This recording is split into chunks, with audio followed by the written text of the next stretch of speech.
Now, what were you doing at the time of the quake early Saturday morning?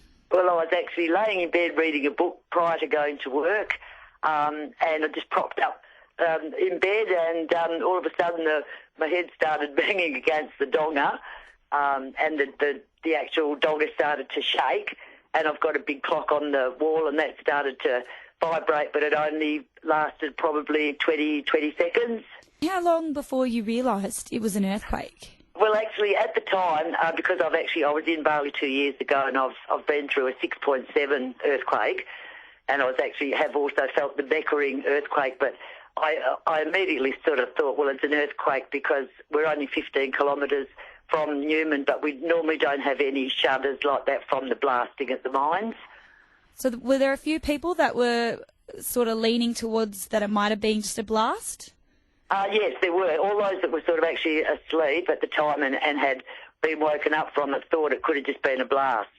It's quite a long time though, isn't it? What did that feel like for you? Did anything fall off any of the walls in the donga? No, not actually. As I say, my clock sort of started to swing, but we've had quite a few. Well, I was here for Cyclone George, so you're prepared a bit for things, and I think you're pretty resilient. You don't panic. And what about, you said earlier that you had experienced an earthquake in Bali, that 6.7. What was that like?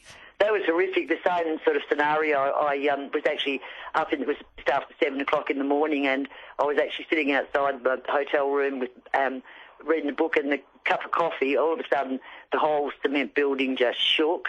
My coffee cup just was bouncing, and the coffee just spilled everywhere, and it actually set off the tsunami warnings on the beach with the tremors, and it lasted probably 3 minutes. But initially I thought, it's a bomb gone off.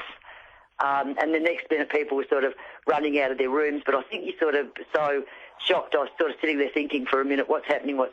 And I was just about ready then to run down to the pool and jump in there because there's no debris that could have hit me there. So, yeah, it's pretty frightening. You're on ABC Northwest Mornings. I'm talking with Karen Mork, who's a cleaner at Capricorn Roadhouse, about 15 k's out of Newman, where a earthquake was experienced early Saturday morning, around 4 a.m. on the weekend.